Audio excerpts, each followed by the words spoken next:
Thanks for joining us. I'm Tanya Foster. And I'm Mike Parker. Well, just a few hours ago, I caught up with the mayor one-on-one, and I asked him, with less than 6 weeks to go before the general election, is he running out of time when it comes to a write-in? It takes 4 weeks to effectively conduct. So you're under 6 weeks right That's all I'm going to say on that, because I'm not giving one station an interview when I'm not talking to all the other stations at the same time. You're not making an That's the end of announcement. this conversation. Well, after 28 years in office, Mayor Reed lost the May Democratic primary to City Council President Linda Thompson. Also on the ballot, Republican Nevin Mindlin. Okay, so while a write-in campaign would be unprecedented for the city and for the mayor, he is very familiar with the process. We even discussed a common tool that can be used. Stamps, which campaigns can print up by the thousands with the name of the candidate on them. Then they would use them to fill in the write-in section of the ballot, just like that.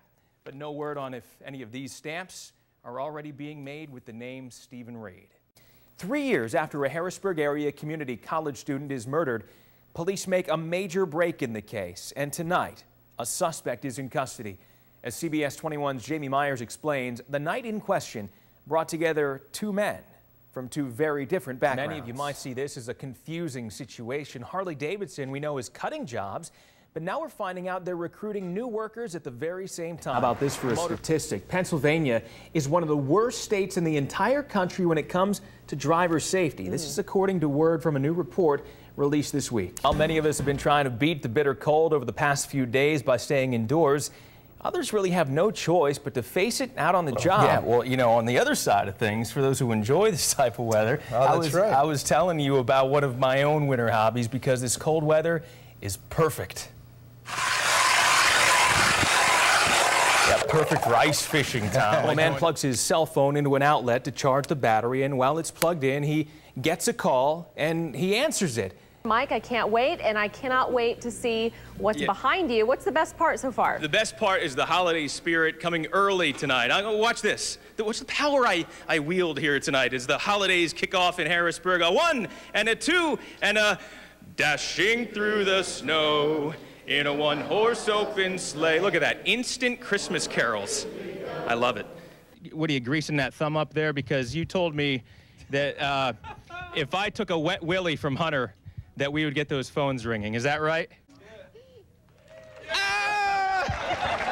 All right. CBS 21's Mike Parker joins us live. He is near the scene where all this is happening with the very latest details tonight. And Mike, I guess at this point, an incredible night. What can you tell us?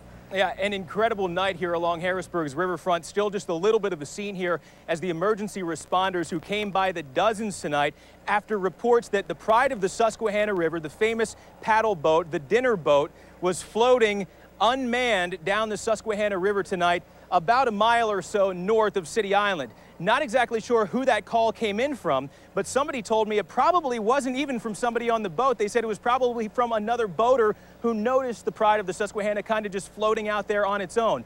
What happened was tonight a medical issue with the captain of the boat, and 35 people were on board that boat taking a dinner cruise when all of a sudden things went wrong. We had some video here tonight that we took shortly after 9:30 or so right here along Riverfront Park. The pride of the Susquehanna was anchored about 250 yards off the coastline here, if you want to call it, the shore, when you saw a rescue boat go out there. That was hauling paramedics. The paramedics boarded the pride of the Susquehanna and brought that captain into shore. 35 people were still out on that boat. They would be attended to later. Everybody's fine. There were no injuries. Only the captain, who came up and as he passed me actually was speaking. He was on a stretcher being put into an ambulance. He said, "I don't know what was going on. I was driving the boat and the next thing, boom."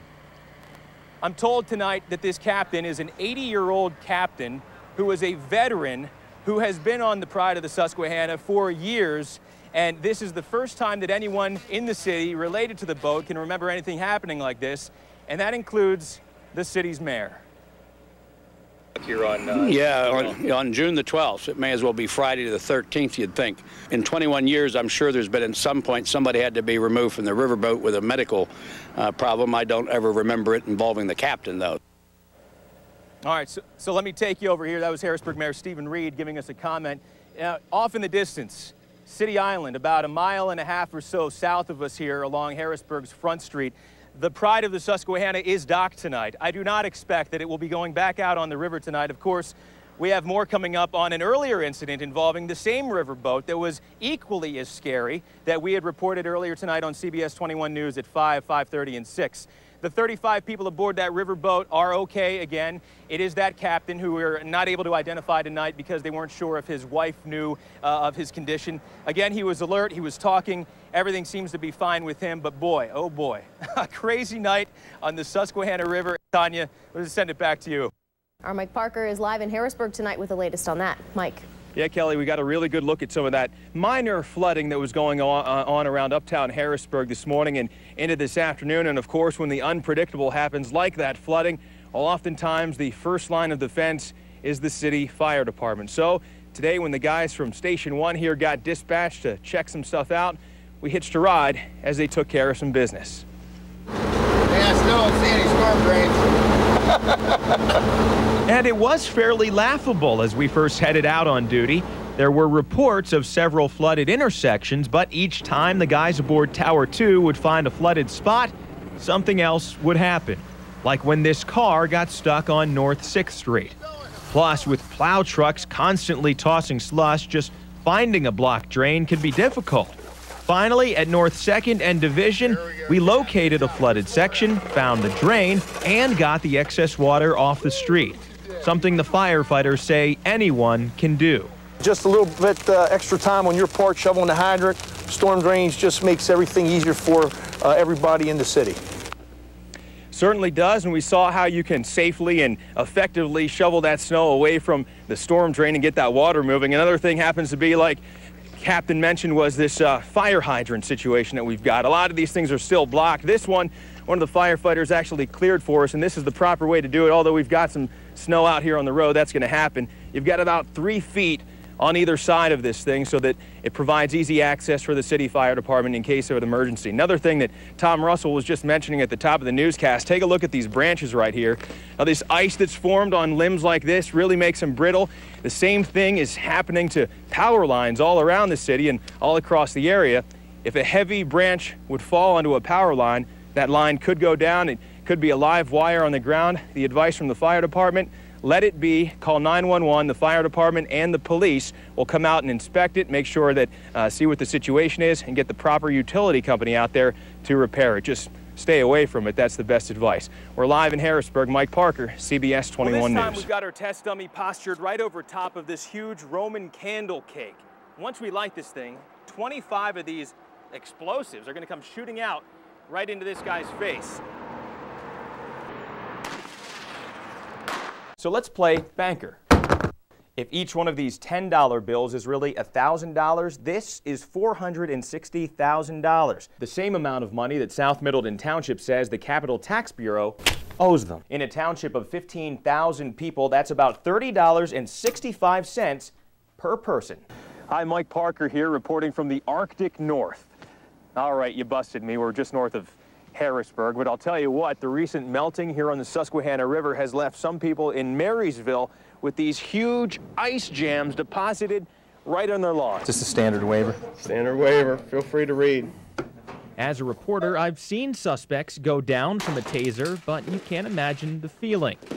Consider this the perfect opportunity for professional research. Taser. Oh!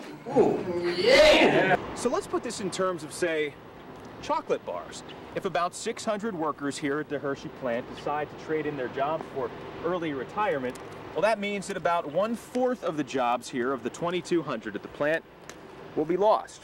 Most people who cross this road in Wiconisco Township never even notice a major problem that's been here since the 1930s. The incredible amount of iron contamination here in the Bear Creek. Now, the spawning season for these rainbows will last about another 3 or 4 weeks or so, and here at Huntsdale, they collect the eggs every Tuesday morning. By the way, once they're done, they go right back in the pool with the other trout that'll be stocked in the spring. Hey, for now, I've still got plenty of work to do. In Cumberland County, Mike Parker, CBS 21 News.